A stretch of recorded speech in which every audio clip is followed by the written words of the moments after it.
బాచీగారు రచించిన ఒక చక్కటి కథ విందామండి. నిండు పౌర్ణమి, మంద్రంగా వీస్తున్న చిరుగాలికి, గలగలమని కదులుతున్న కొబ్బరాకులు, తమపై తారాటలాడుతున్న వెన్నెల కిరణాలను పట్టి నిలబెట్టాలని విశ్వప్రయత్నమూ చేస్తున్నాయి. తన బెడ్‌రూమ్ బయట బాల్కనీలో ఉన్న వాలుకుర్చీలో కూర్చొని చాలా సేపటి నుండి మెడలోని పసుపు తాడుకు వ్రేలాడుతున్న 2 సూత్రాలను మునివేళ్లతో అపురూపంగా పట్టుకుని వాటిని తదేకంగా చూస్తూ ఉన్న సుధేష్ణ వెనుక నుండి ఎవరో వస్తున్నట్లున్న అడుగుల సవ్వడికి తల తిప్పి చూసింది. సుధీ, ఇంకా పడుకోలేదా? అంటూ వచ్చాడు అభిరామ్.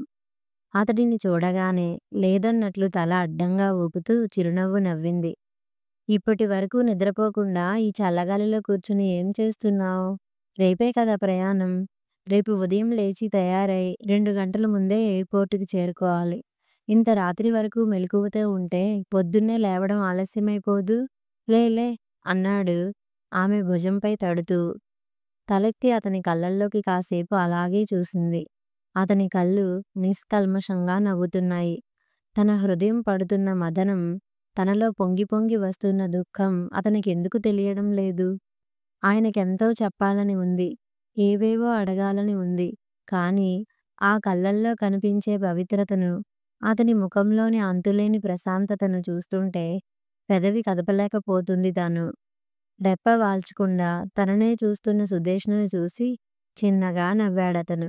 కుర్చీలో కూర్చొని ఉన్న ఆమె పైకి మెల్లిగా వంగి, ఆమె ముఖాన్ని తన 2 చేతులతో పట్టుకొని, ఏంట్రా భయంగా ఉందా? ఈ ప్రయత్నం సక్సెస్ అవుతుందో లేదో అని టెన్షన్ పడుతున్నావా? చిన్నపిల్లని బుజ్జగిస్తున్నట్లు లాలనగా అడుగుతూ ఇంకొంచెం వంగి ఆమె నుదిటిపై సున్నితంగా చుంబించాడు. ఆమె కళ్ళల్లో చివ్వున నీళ్లు చిప్పిల్లాయి.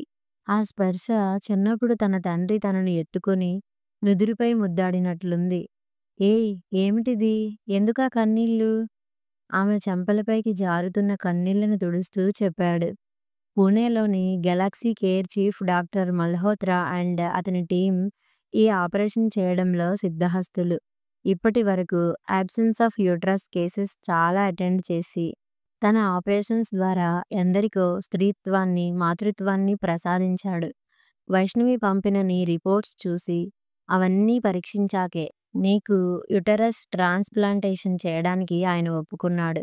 ముంబైలోని తన గర్భసంచిని నీకు ఇవ్వడానికి ఒక డోనర్‌ని కూడా డాక్టర్ సమీర్ ఏర్పాటు చేశారు. ఒకవేళ ఇది సక్సెస్ కాకపోయినా ప్రాబ్లం లేదు. నీకు కాబోయే భర్త సమీర్ చాలా మంచివాడు. వాస్తవానికి నువ్వు పిల్లలను కనాలనే నిబంధనలేమీ అతను పెట్టలేదు. నీ పరిస్థితి పూర్తిగా అవగాహన చేసుకున్నాకే నిన్ను పెళ్లి చేసుకోడానికి ఒప్పుకున్నాడు.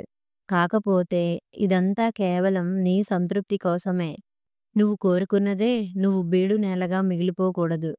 అందరు ఆడవాళ్ళలా సుక్షేత్రం అవ్వాలి. సమీర్ పేరెత్తగానే సుధేష్ణ ముఖంలో కదిలిన అసహన వీచిక అభి దృష్టిని దాటిపోలేదు. కుర్చీలోంచి లేచి నిల్చుంది సుధేష్ణ. ఆమె అయిష్టతను గమనించినట్లే నటిస్తూ, సరే, ఇవన్నీ మాట్లాడుకుంటూ కూర్చుంటే తెల్లారిపోతుంది. పద పద, ఆల్రెడీ వైష్ణవి నిద్రపోకుండా నా కోసం ఎదురుచూస్తుంటుంది అంటూ సుధేష్ణ భుజాలపై చేయి వేసి నడిపించుకుంటూ వెళ్ళి బెడ్ పైన పడుకోబెట్టి దుప్పటి కప్పాడు.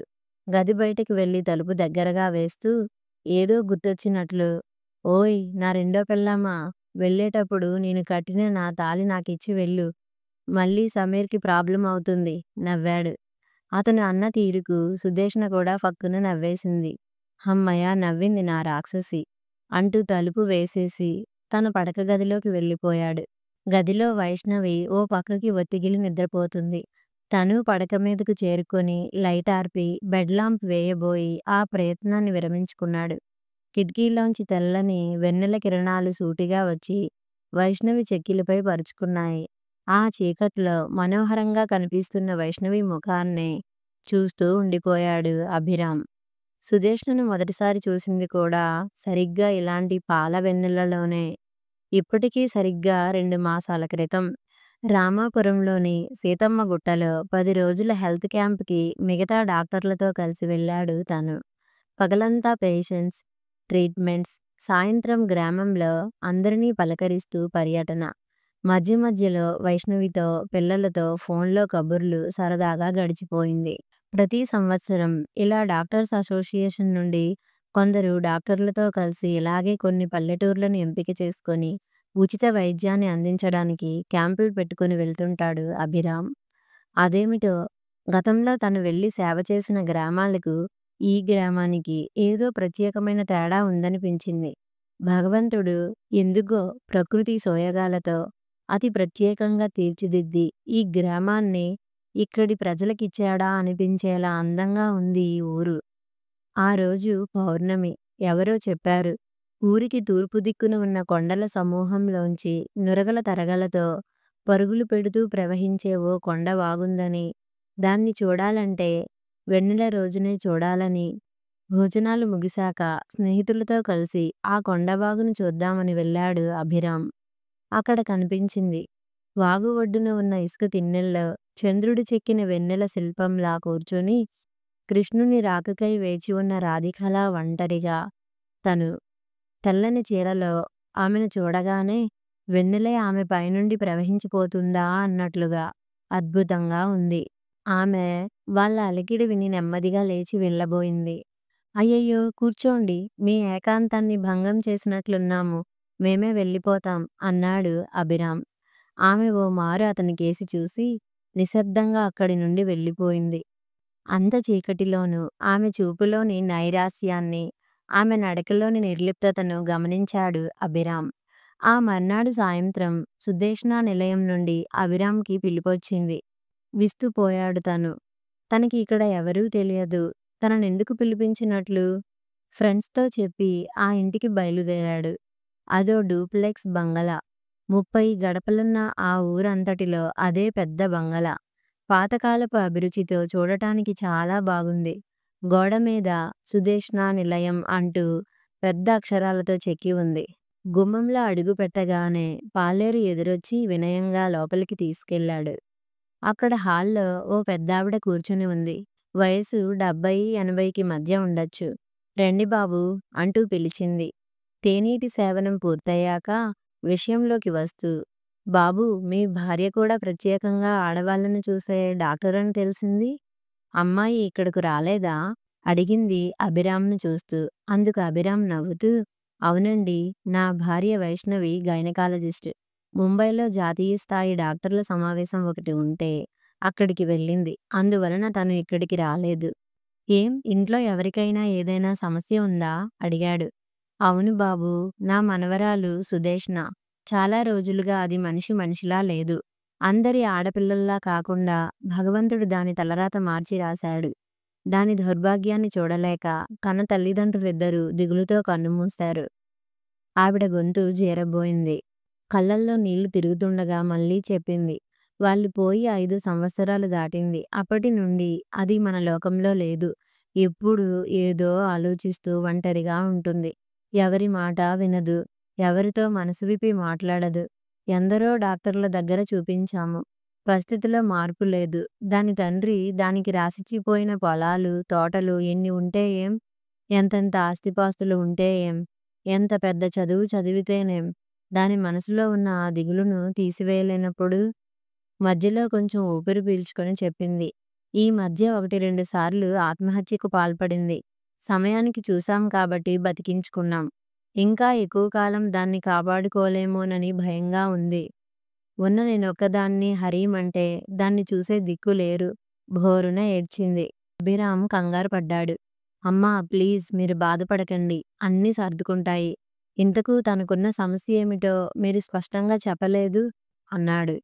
సమస్య అదీ అది అతనితో చెప్పడానికి సంశయిస్తున్నట్లుగా ఓ క్షణం ఆగింది. అది అర్థం చేసుకున్న అభిరామ్ సరే, ఒకసారి నేను ఆమెతో మాట్లాడవచ్చా? అడిగాడు. సరేనన్నట్లు తల ఊపిందామె కళ్ళు తుడుచుకుంటూ. మేడ మీద గదిలోకి అడుగుపెట్టిన అభిరామ్ కిటికీ దగ్గర శూన్యంలోకి చూస్తూ నిలబడి ఉన్న ఆ అమ్మాయిని చూసి ఆశ్చర్యపోయాడు.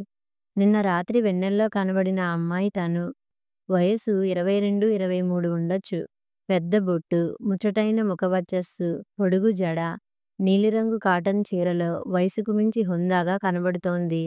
కానీ ఇంద్రధనుస్సులా వంపు తిరిగిన ఆ కనుబొమ్మల క్రింద ఉన్న విశాలమైన ఆ కళ్ళే నిస్తేజంగా, నిరాసక్తిగా, దైన్యం గూడు కట్టుకుని ఉన్నాయి.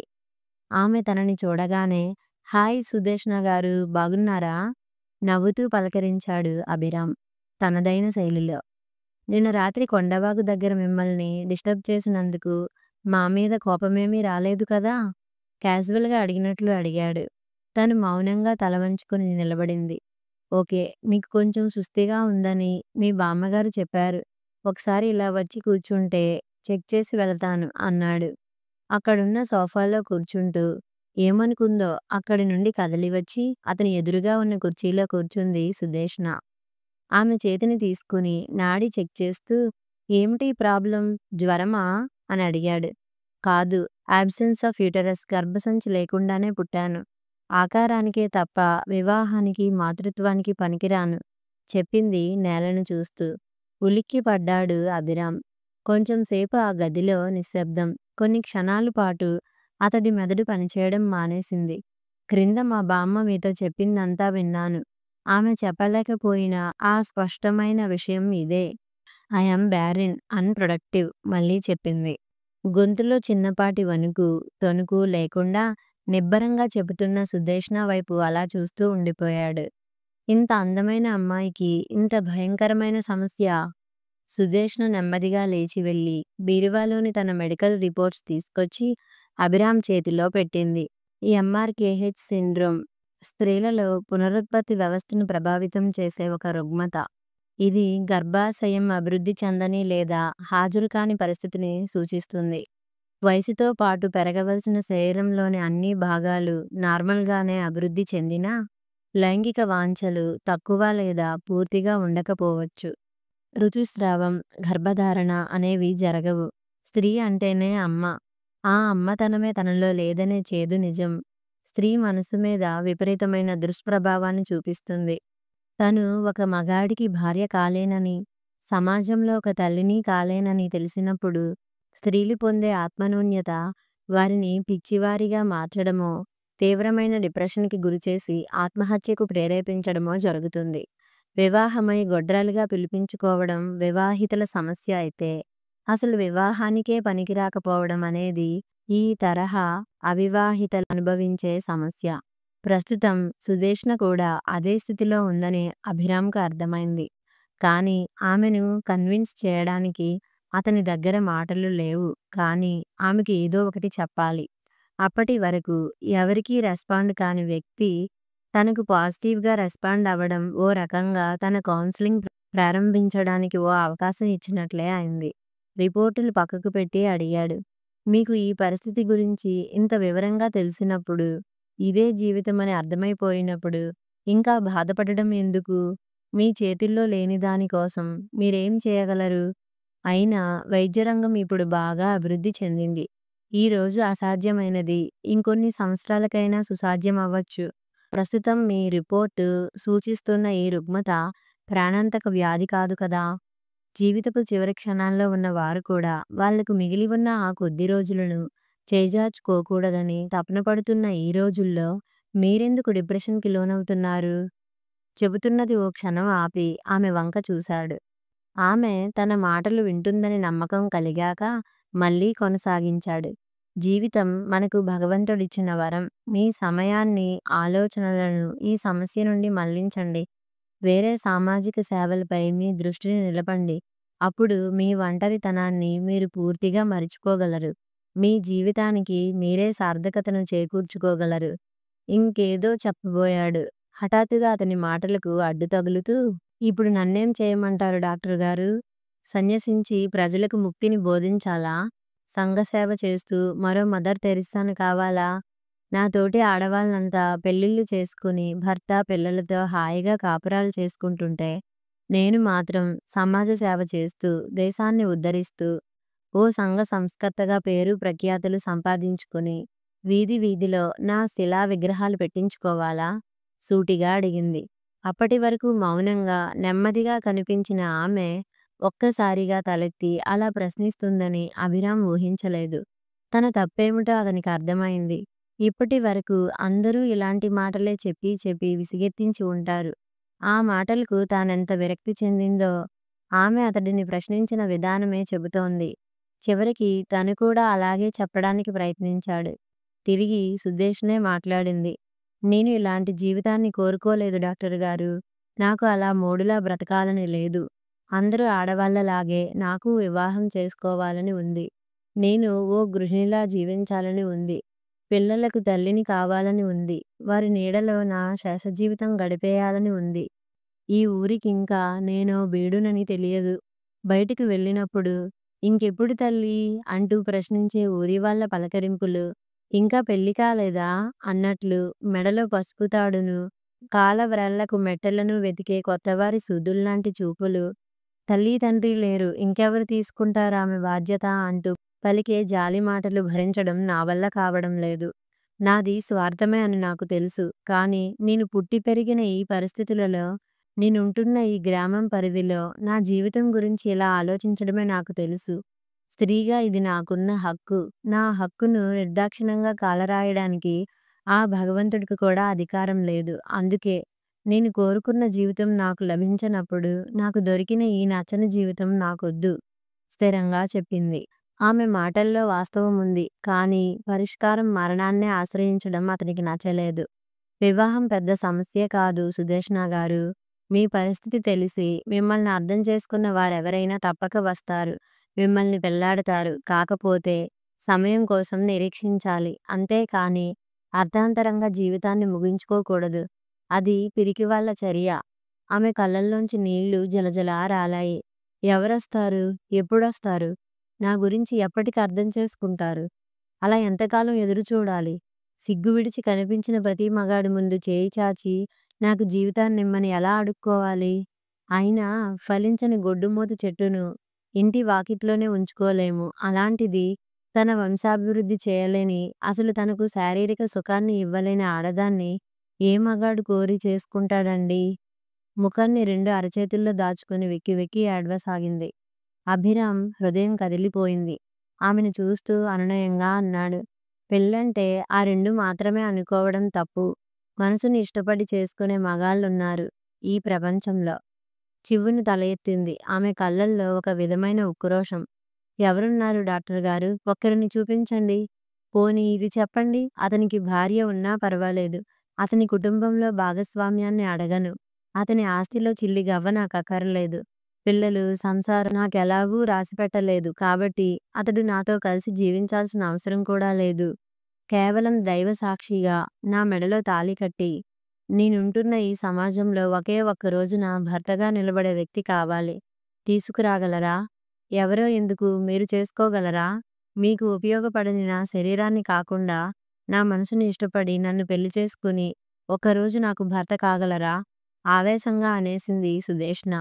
ఆ చివరి మాటలకు గదిలో ఒక్కసారి గాలి స్తంభించినట్లయింది. అభిరామ్ నోటి నుండి మాట రాలేదు. ఆమె అలా అడుగుతుందని అతనికే కాదు, ఆ క్షణం తనలా నోరు జారుతుందని సుదేష్ణకు కూడా తెలియలేదు. బస్టాండ్లో బస్సు హైదరాబాద్ బయలుదేరడానికి సిద్ధంగా ఉంది. ప్లాట్ఫామ్ మీద నిలబడి తన వైపే చూస్తున్న సుదేష్ణని చూశాడు అభిరామ్. వివాహం అనేది స్త్రీకి ఎంత నిండుతనాన్ని, ఎంతటి ఆత్మవిశ్వాసాన్ని, సంతృప్తిని ఇస్తుందో సుదేష్ణని చూస్తుంటే తెలుస్తుంది. మెడలో పచ్చని పసుపు తాడు, పారాని పాదాలకు వెండి మెట్టెలు, నుదుట సింధూరం, కళ్ళల్లో ఏదో తెలియని కొత్త కాంతి. ఆనాడు వెన్నెల్లో నిరాశ నిస్పృహలతో కనబడిన సుదేష్ణ, ఆ రోజు గదిలో ఏడుస్తూ తనతో వాదించిన సుదేష్ణ, ఈరోజు తన భార్యగా గర్వంగా నిలబడిన ఈ శ్రీమతి సుదేష్ణ అభిరామ్ ఒకరేనా అన్నట్లుంది. ఏమిటలా చూస్తున్నారు? అడిగింది నవ్వుతూ. ఏమీ లేదు. నువ్వు కోరుకున్నట్టు నువ్వు అడిగిన మంగళసూత్రాన్ని ఇచ్చాను. నీ ఊరిలో నీ వారి మధ్య నీ భర్తగా నిలబడ్డాను. అదే పనిగా నాకు మాట ఇచ్చినట్లు నేను ఎప్పుడు ఏది చెప్పినా వినాలి, చేయడానికి సిద్ధపడాలి. ఓకేనా? గుర్తు చేశాడు. సరే మనస్ఫూర్తిగా తల ఊపింది. అభిరామ్ ఆ రోజు ఎందుకలా మాట తీసుకున్నాడో, అతని మనసులో ఏముందో సుదేష్ణకి తెలియలేదు. తెలుసుకోవాల్సిన అవసరం కూడా ఆ క్షణం కనబడలేదు. అతడు హైదరాబాద్ వెళ్ళిపోయిన 20 రోజులకే సుదేష్ణని హైదరాబాద్ బయలుదేరమని ఫోన్ చేశాడు. బ్యాగ్తో రైలు దిగిన సుదేష్ణని రిసీవ్ చేసుకోవడానికి అభిరామ్, వైష్ణవి ఇద్దరూ వచ్చారు. పార్వతీ పరమేశ్వరుల్లా ఒకరి కోసం ఒకరు పుట్టినట్లుగా ఉన్న ఆ భార్యాభర్తలను చూసేసరికి సుదేష్ణ ముఖంలో వెలుగు తగ్గింది. రా సుదేష్ణ, ప్రయాణం బాగా జరిగిందా? నవ్వుతూ ఆమె చేతిలోని ట్రావెలింగ్ బ్యాగ్‌ని తీసుకొని చనువుగా సుదేష్ణ చేతిని పట్టుకొని కారులో కూర్చోబెట్టి తను ఆమె పక్కనే కూర్చుంది. ఇంటి దగ్గర కారు దిగుతూనే ఇంద్రభవనంలా ఉన్న అభిరామ్ ఇంటిని విప్పార్చి చూసింది సుదేష్ణ. ఇంత గొప్ప వ్యక్తా? ఓ సామాన్యుడిలా తన మాటకు తల ఒగ్గి తన మెడలో తాళి కట్టింది.